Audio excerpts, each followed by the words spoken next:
Саламатсыздар ма, құрметті тыңдаушылар? Келесі кезектегі дәрісімізді бастаймыз. Бүгінгі дәрістің тақырыбы ұқсастық теориясының негіздері.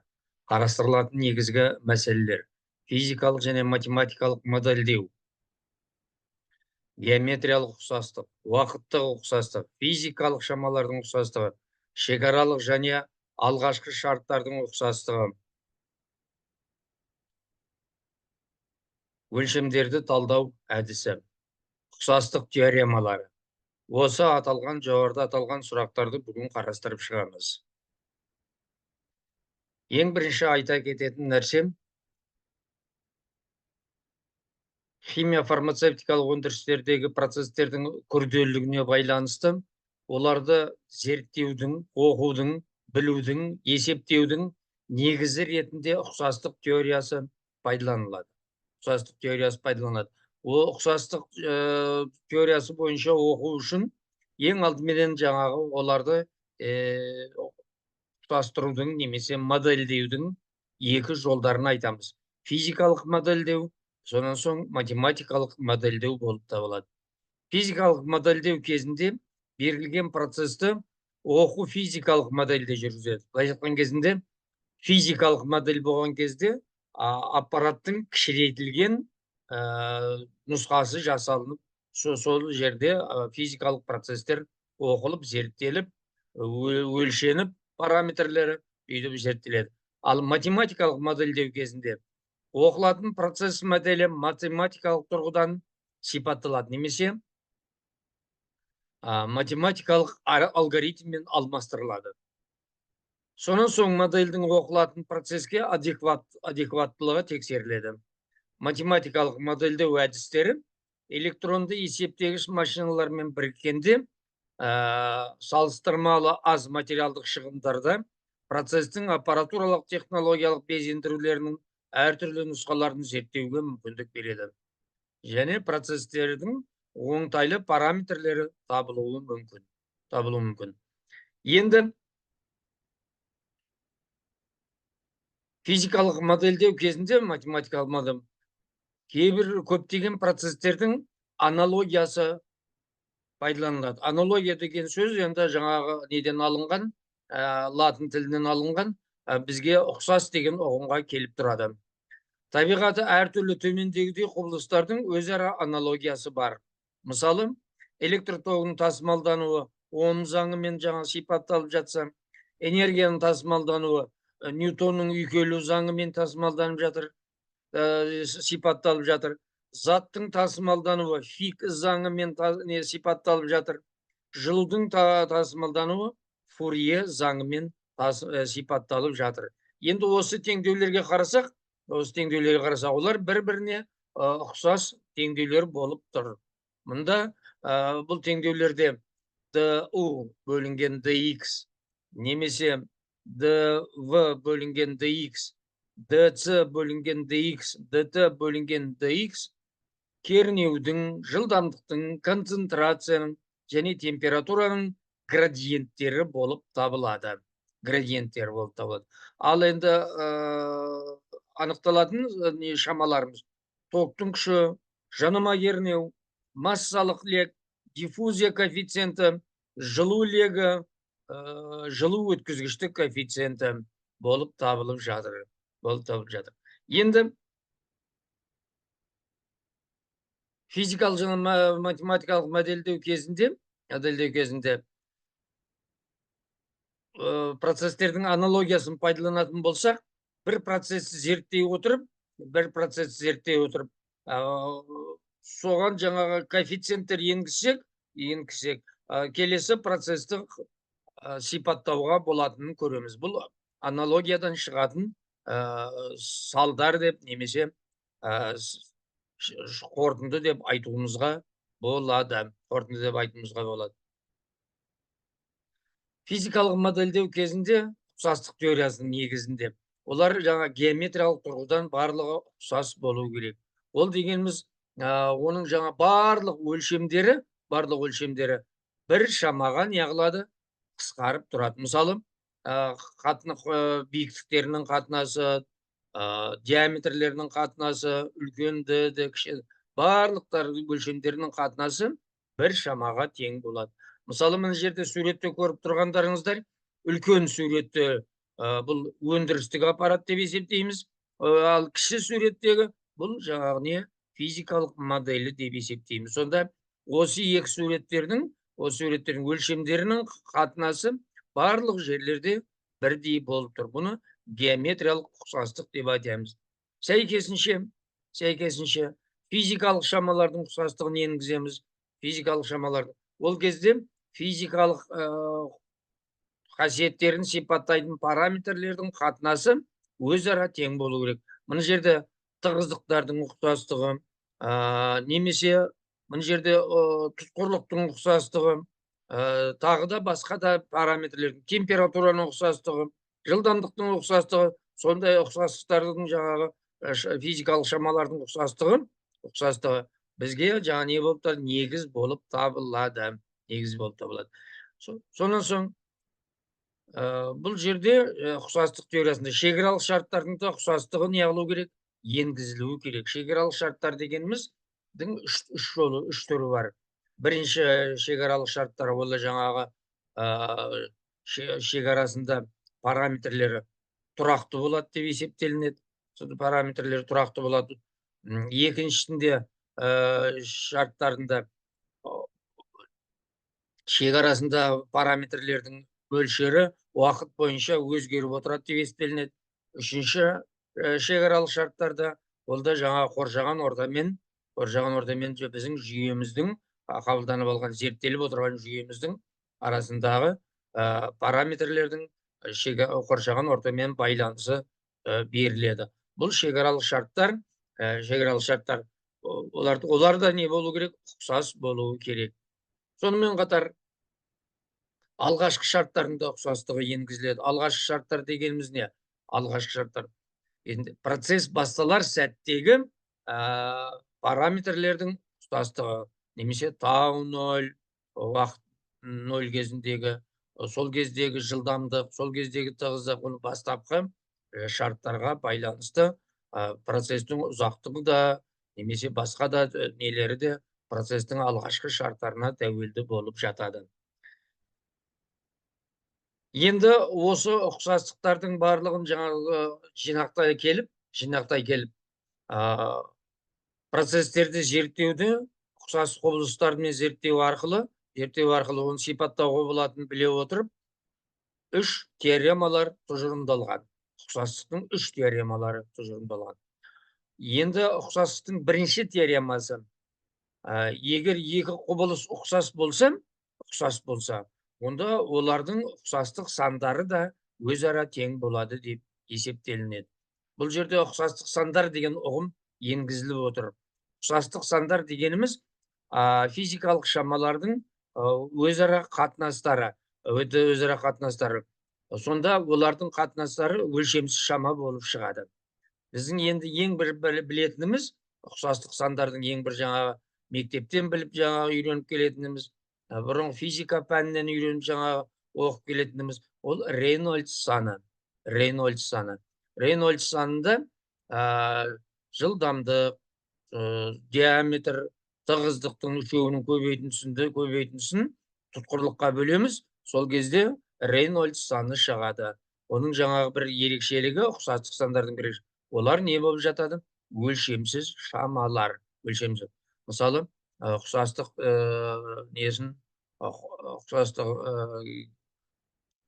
Рейнольдс ұқсастық санына кіретін шамалардың барлығын, өлшемдердің барлығының өлшем бірліктерін алып қарасаңыздар, түбінде өлшемсіз шама шығады, бір болып шығады. Енді ұқсастықтың екінші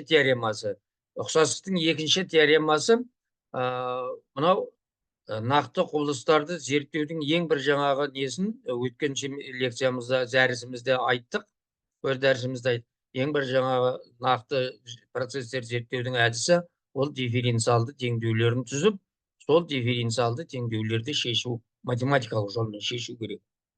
Бірақ ол барлық уақытта мүмкін болмайды.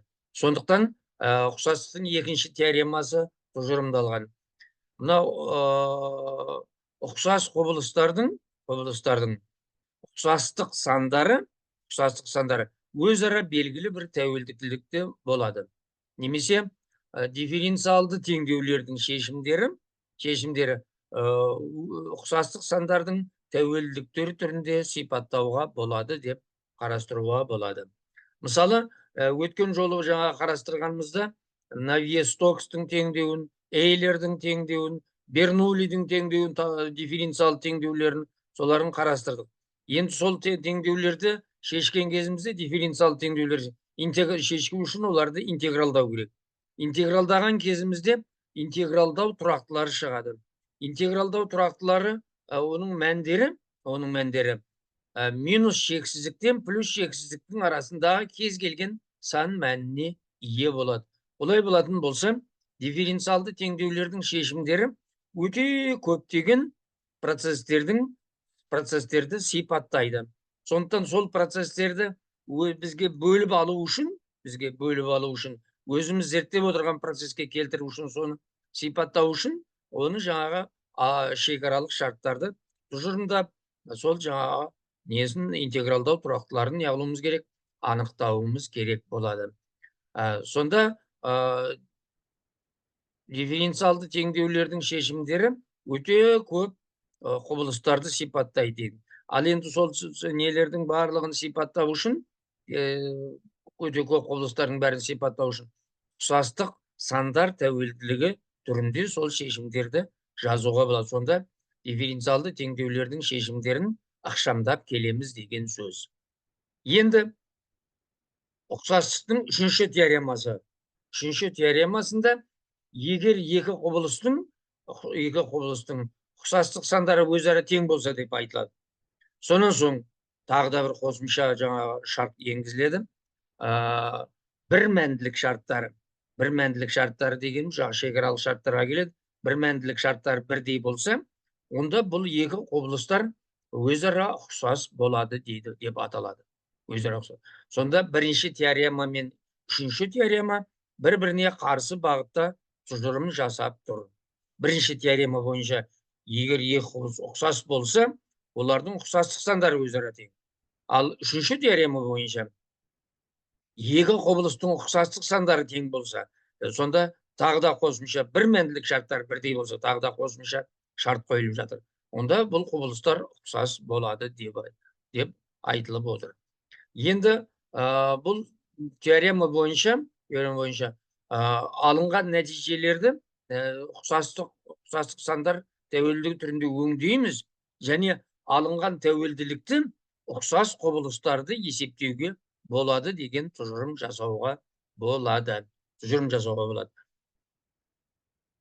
Енді біздің жаңағы немізде процестер мен аппараттарды зерттеу кезінде көптеген ұқсастық сандар пайдаланылады. Оларға жаңағы осы салада көп еңбек сіңірген ғалымдардың есімдері берілген, және сол есімдердің латын транскрипциясы бойынша алғашқы екі әріпмен белгілеу қабылданған. Сосын аттары бар, сосын жаңағы аттарын атап айтады, жаңағы уақыт бойынша деп жаңағы айтады. Сонда ол жаңағы гомохрондық деген сөз, мысалы гомохрон. Сонда алғашқы екі әріпмен латын транскрипциясында белгілеу қабылданған. Мысалы, гидродинамикалық гомохрондық ұқсастық саны. Бұл сан қозғалыстағы сұйықтың жылдамдық өрісінің уақыт бойынша өзгеруін сипаттайды. Бұл жаңағы гомохрон деген сөзден алғашқы екі әріпін латын жазып, соны екі әріппен белгілеп тұр. Екінші Фруда ұқсастық саны. Ауырлық күштерінің инерция күштеріне қатынасын сипаттайды. Бұл жерде Фруде деген сөзден жаңа адамның есімінен алғашқы екі әрпін FR сол бойынша белгілеп жатыр. Эйлер ұқсастық саны қысым күштерінің инерция күштеріне қатынасын сипаттайды.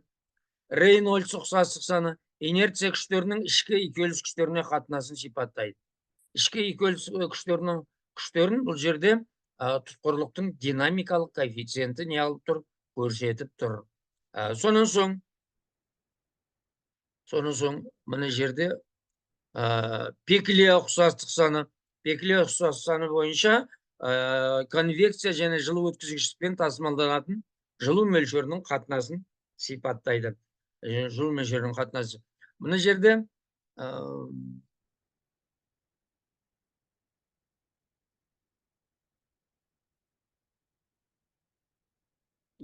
одан кейін Нусселт ұқсастық саны.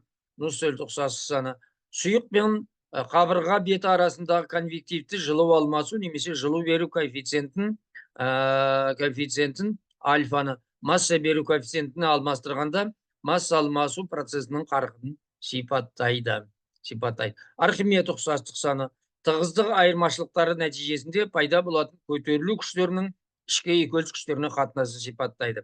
Гросков ұқсастық саны температура айырмашылықтары нәтижесінде пайда болатын көтерілу күштерінің ішкі екөліс күштеріне қатынасын сипаттайды. Мына жерде негізгі ұқсастық сандардың бірі жаңағы Стентон ұқсастық саны. Сұйық пен қабырға беті арасындағы конвективті жылу алмасу немесе жылу беру коэффициентін масса беру коэффициентіне алмастырғанда масса алмасу процесінің қарқынын сипаттайды. Біз жерде айта кететін нәрсе, бұл жерде көбінесе гидродинамикалық ұқсастық сандар, сосын жылулық ұқсастық сандар беріліп жатыр. Егер де альфа деген жылу беру коэффициентін масса беру коэффициентіне бетті алмастырсақ, онда бізде масса алмасуға ұқсастық саны дейді. Ол кезде анау ұқсастық санның шекесіне бір сызықша қойып, штрих-бап белгіленеді дағы, ол кезде ұқсастық сан диффузиялық ұқсастық сан деп аталады. Диффузия деген сөзге, ол диффузия деген таралу деген ұғымды береді. Ұқсастық сандармен қатар параметрлік сандар дегенде ұғым енгіземіз. Параметрлік сандар дегеніміз сәйкес өлшемдердің несі болады? Қатынасы, сәйкес өлшемдердің. Мысалы, арнадағы сұйықтың ағуы кезінде процесс құбыр ұзындығы мен диаметрінің қатынасына тәуелді болып қалады. Бұны бір жаңағы геометриялық ұқсастық саны немесе параметрлік санның қатарына кіргенбіз. Сосын тағы бір айта кететін, салыстырмалы бүдірлік пен құбыр диаметрінің қатынасына тәуелді. Бұл кедергіміз тәуелді болып қалады. Оны екінші параметрлік ұқсастық сан деп атауымызға болады. Кейбір жағдайларда дифференциалды теңдеулерді, құбылыстарды сипаттайтын дифференциалды теңдеулерді сипаттау, жазып шығару мүмкін болмай қалады. Бірақ тәжірибе нәтижелері бойынша біздің іздеп отырған жаңағы шамамыз, физикалық шаманың қандай параметрлерге тәуелді екені белгілі. Сондықтан ұқсастық теоремасын пайдалану да мүмкін болмай қалады. Сондықтан ол жерде жаңағы ұқсастық сандар тәуелділігін алу үшін өлшемдерді талдау әдісі қолданылады. Өлшемдерді талдау әдісінің негізінде біздің іздеп отырған шамамыздың да, физикалық шаманың да барлық өлшемдердің де өлшем бірліктерін жаңа салыстырып көрсек, олар не алу керек? Бірдей болып шығу керек. Сондықтан өлшемдерді талдау әдісі ұғымы енгізіледі. Бұл жаңағы мысал ретінде Дарси-Вейсбах теңдеуін қорытып шығаруды қарастырайық. Бұл кезде Дарси-Вейсбах теңдеуін қорытып шығару үшін гидравликалық кедергіні іздеп отырмыз. Гидравликалық кедергіміз 5 шамаларға тәуелді болады. Құбырдың өлшем диаметріне, құбырдың ұзындығына тәуелді болады. Онда ағатын сұйықтың тығыздығына, осы сұйықтың тұтқырлығына, осы сұйықтың жылдамдығына тәуелді. Сонда 5 физикалық шамаларға тәуелді. Гидравликалық кедергі деген физикалық шамамыз жалпы қорытынды. Олар жаңа 5 физикалық шамаларға тәуелді болып екенін тәжірибе жүзінде дәлелденген. Осы тәуелділікке кіретін физикалық шамалардың өлшем бірліктері бір жүйеде болулары керек. Жаңа бірін салыстыру үшін олар бір жүйеде болулары. Сонда бізге ұқсас жаңағы бірдей шыққан өлшемдер қысқарып кетіп жатады.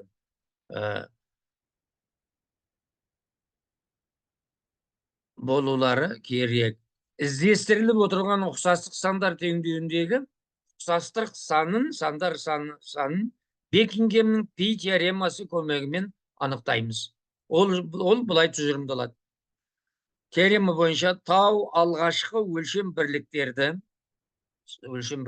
жаңағы үшеу болды ма? Метр, килограмм, секунда.